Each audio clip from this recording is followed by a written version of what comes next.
Path of Exile 2 review after 100%. What I mean by 100%, I reached level 97 and I finished the entire Atlas as well as all pinnacle bosses, tested out all possible events, all outcomes, currency farming and whatnot, and to top it all off, I finished with a build worth over 2 meters. So you can say I had a quite successful season, and now it's time to do a review for Return of the Shaders, or should I say Return of the Ancients. So let's not waste time and let's go.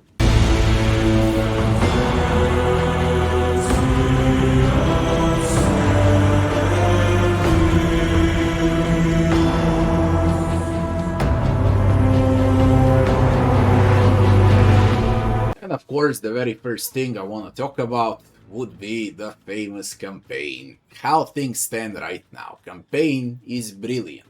Okay, very good for one run. And when you do it for the second time, third time, fourth time, fifth time in a row, it becomes atrocious. It takes forever. And I have a feeling like GGG is keeping the campaign for like 10 sweaty MFs, okay, that speed run the campaign. They compete who's gonna be better, who's gonna finish it faster. But GGG also fails to realize that they lose players, those that don't wanna play the campaign for the 100th time in a row. And this is early access. Full game is gonna have 6 acts, so campaign is gonna be even longer. So from season to season, all of us, 99% of us, will be forced to play that same good campaign over and over again until good or great campaign becomes a chore and a thing that everyone hates to play. And this is the main problem of, let's say, the design of Path of Exile 2, because it forces campaign on players like it's 2000s and we're playing Diablo 2. And 99% of players are playing this game because of the endgame, so-called endgame, but let's call it real. It's an action RPG isometric roguelite. Alright? Not roguelike, roguelite. Roguelike for Path of Exile 2 is when you go hardcore, when you have one life. Then this game becomes a roguelike. When you go on standard mod, standard season, then it's a roguelite because it doesn't penalize deaths. Okay, you got multiple lives, or should I say infinite amount of lives. That would be a small lesson of what's the difference between roguelikes and roguelites. Now that aside, GGG also has to realize that all of those people that gonna buy these microtransactions, most of them have jobs, kids, wives, things to do in real life. And when you force those people to play your campaign from season to season over and over again, just so they have a chance to play the endgame, the actual roguelite element of the game, they gonna quit. I know a lot of people that just don't play Path of Exile because they don't wanna play the campaign. And they do like the endgame. No one wants to waste 20, 30, 40 hours of their lives playing the campaign. 99% of people don't want to waste it, but they're keeping this campaign and they're pretty much hardcore to it because, again, of 10 no life sweaty MFs that compete who's gonna finish the campaign first. That's a disaster. The entire community is suffering because of like 10, I don't know how to call them. Now, that would be the state of the campaign. Now we're gonna talk about the performance. And why do I call this game Return of the Shaders? Because every time when you enter the map, it doesn't matter what map we're gonna enter. So every time when we enter the map,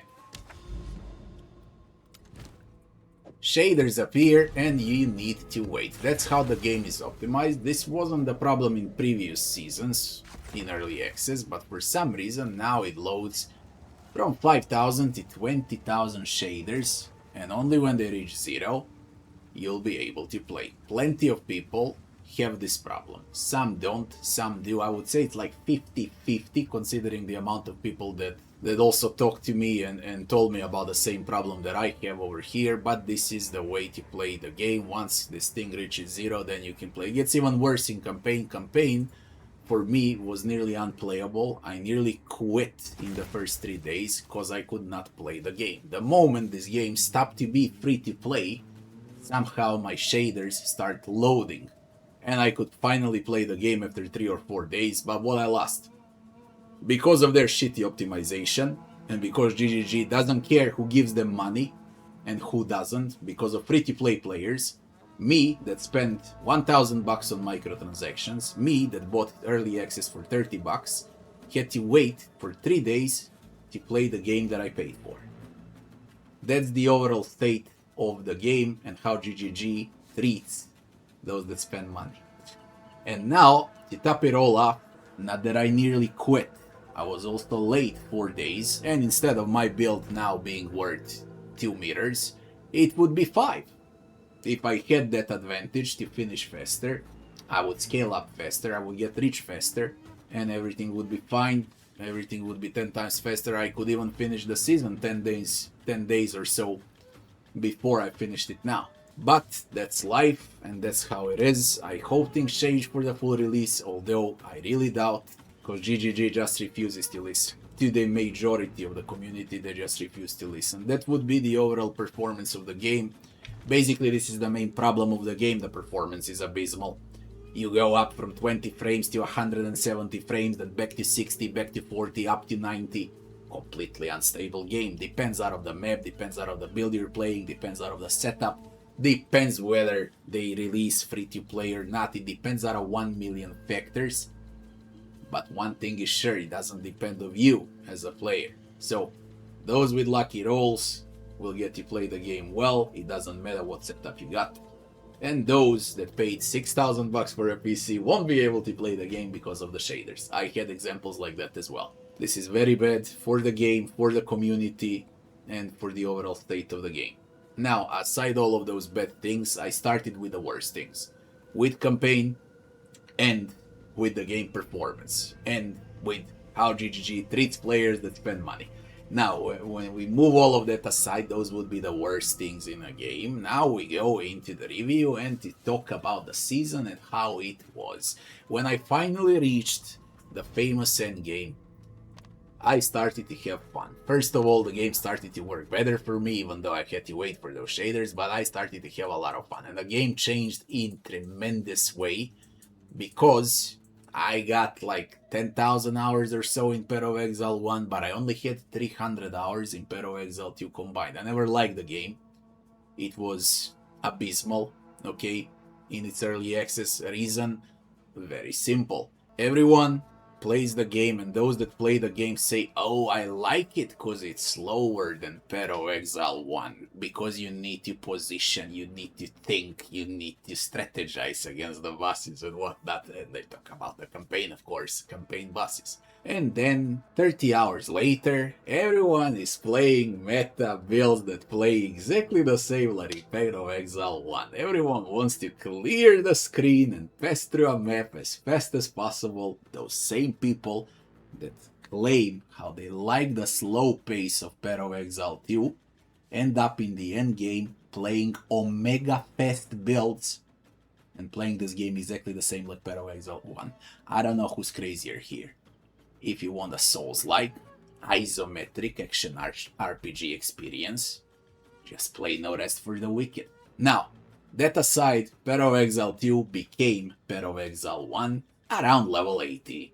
And I started to finally enjoy the game because the pace got up. Okay, everything started to be faster. Maps got those hideous, horrendous, crazy huge maps. Suddenly got smaller and smaller because you are faster, you clear faster, you run faster. Okay, another main problem in the game, I think it's way too slow how the main character runs without movement speed boots and with maxed out movement speed boots. That's still very low run speed, default or upgraded. But that's another problem, I don't want to speak about it. So, when I reached the end game, I started to have fun. They changed a lot. This is game now. It was only bones let up bones from Path of Exile 1, like 5% of Path of Exile 1 was Path of Exile 2, now it's 15%. 15 to 20%. So now there is some meat on the bones. When I say there is meat on the bones, now finally you got 360 and something points to collect on the main Atlas. Main Atlas got upgraded. You got multiple events. You got the main events, the Abyss, the Breach, Delirium, Ritual, Val Temple, God forbid, which is the disaster, if you ask me. And there are things to do. And the very best content in a game, the content that I had the most fun, would be the Expedition. Expedition is actually the content I hated the most in Path of Exile 1, and it suddenly became my most favorite content to go and play in Path of Exile 2. Expedition is a masterpiece. Right now, I love the Expedition. How you transition the maps, how you pick what you want to play with a logbook, the actual rewards out of it, the gambling factor. You know what Expedition reminds me of? It reminds me on Heist. Whenever you enter Heist in Path of Exile 1, you always have that, dopamine factor. What items will wait for you at the final reward room? Which one will you pick out of the 5? Well, Expedition has that gambling factor. When you enter an Expedition map, those maps with a star, like this, you always have that gambling factor. What you gonna get this time? Okay, what altar will spawn this time? Will you get Aldur's Legacy? Will you get Aldur's Saga? Somehow there is a factor of gambling, some very good dopamine factor here. They nailed the Expedition. It's the most fun content in a game. As far as the Burning Monolith goes and the 2 main pinnacle bosses, they're actually great, and I like the progression towards them, as well as the bosses you need to kill before them. So every single event got the main boss. King's March got the main boss.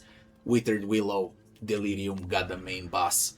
Ritual got the main boss. Well of Souls has a main pinnacle boss. Val Temple has a Ziri, of course.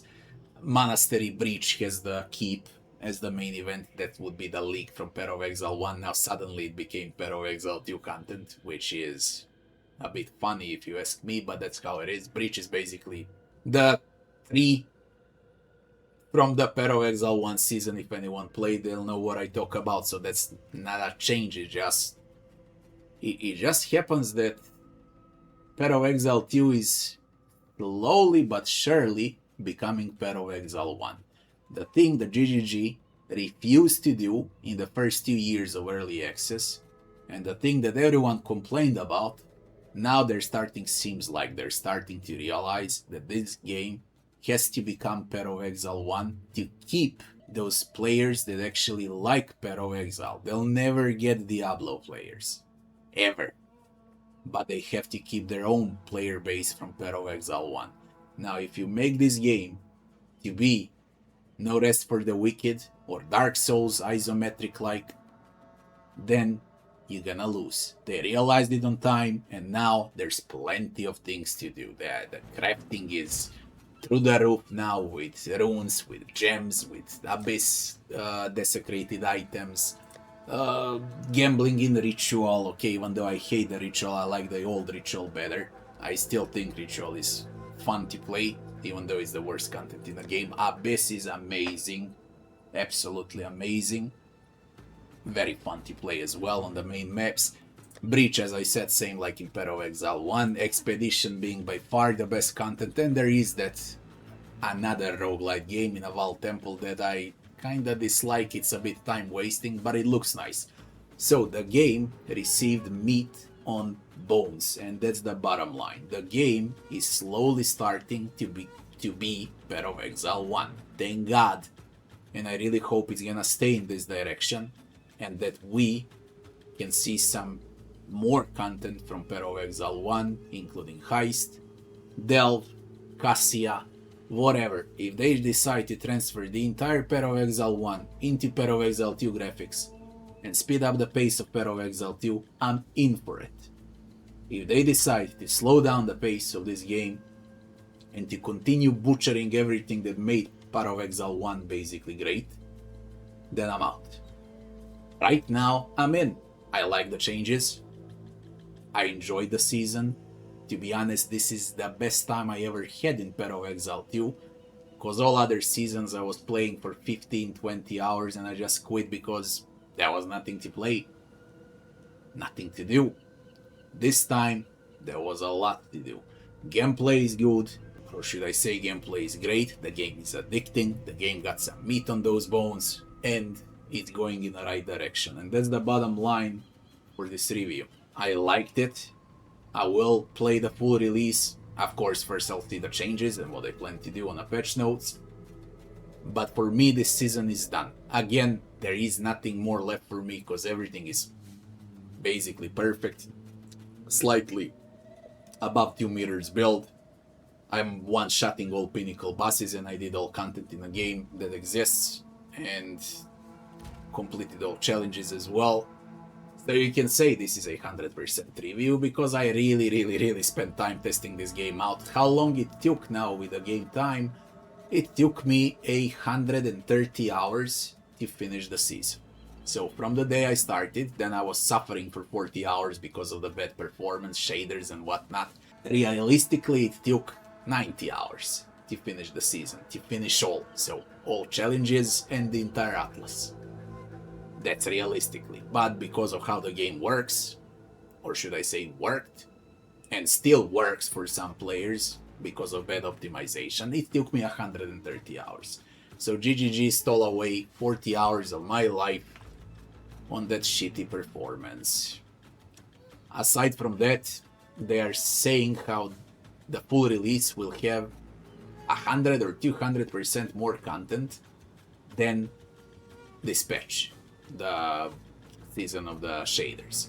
So if this one overall had like, let's say, average 100 hours, full season will have 200 to 300 hours of content, which is yet fine, but still much lower than Path of Exile 1. This game will become Path of Exile 1, if they're smart, and it will become full Path of Exile 1 in like 2 or 3 years from now. So like on season 10 or so, we're finally gonna see something great out of Path of Exile 2. In the meantime, it's gonna be great fun, of course, as long as they stick to this direction and they don't play smart, trying to be a Souls-like. You cannot do it for everyone. You cannot have Diablo players, Path of Exile players, and Souls-like players in the same game, GGG. You cannot. Souls-like players will play Dark Souls, Elden Ring, or indie Souls-likes. Or isometric ones that want Souls-like, they got 1 million indies as well, and they got no rest for the week. Action RPG players, casual ones, will remain on Diablo 4, even though Diablo 4 is getting bigger and better with each passing season. While hardcore players, those that like to waste their life inside the game, will remain with your game if you become Path of Exile 1 with better graphics, and not a Souls-like Path of Exile 2. What needs to happen for this game to actually be great? All content for Path of Exile 1 needs to transfer to Path of Exile 2. The pace needs to go up. The overall speed of the game needs to go up. There has to be a button to skip a campaign. You'll have more players if people are able to skip campaign. Only you'll benefit out of it, and people will spend more money on microtransactions because they can immediately play the game. No one plays your game because of the campaign. Okay. It's like the most atrocious thing that exists. I love it for once. Great campaign for once. But this is not a CRPG to replay campaign. This is not Wrath of the Righteous. There is no unfair difficulty here. It's just clicking buttons and making those meta builds. Now, as far as builds go, every build works in Path of Exile 2, by the way. You don't need to follow meta builds. Really, everything works. They really made it well. And I loved it. I played with like 6 spells at the same time, without following any build, any guide, anything at all. First time in my life I played Druid, and I stumped all the content in the game. But again, I do have a lot of experience from Path of Exile 1, yeah. I had fun with the Season of the Shaders, and I will play the full release, but I really hope to see all of those changes that I was talking about. This game is getting bigger and better, but they gotta optimize. That's like problem number one. It has to be a stable 170 frames without freaking drops. It has to be. That should be objective number one. Not even additional content, not even skipping the campaign. The first objective should be optimization for the game. The most important is the actual performance. My PC, man, I can boil an egg on it when I play Pero Exile 2. That thing has to stop. I understand for Pero Exile 1, old engine, but they gotta do something about Pero Exile 2. They gotta optimize this game. I don't want to talk about people having problems on consoles. Why do you sell the game on consoles then? If they play on 5 frames, I had a lot of them saying how they play on 5-10 frames on consoles. Why do you sell the game on consoles in that case? That's not even calling not working. It's non-existing and you take money for it, yeah. Aside from that, great potential of Pero Exile 2. It has its own problems, but I really hope and I pray it's gonna turn out well, because I enjoyed this season, no matter how bad it was at the start and how bad it was with performance. I really had fun, and that's the bottom line. Thanks for watching. See you on the next one.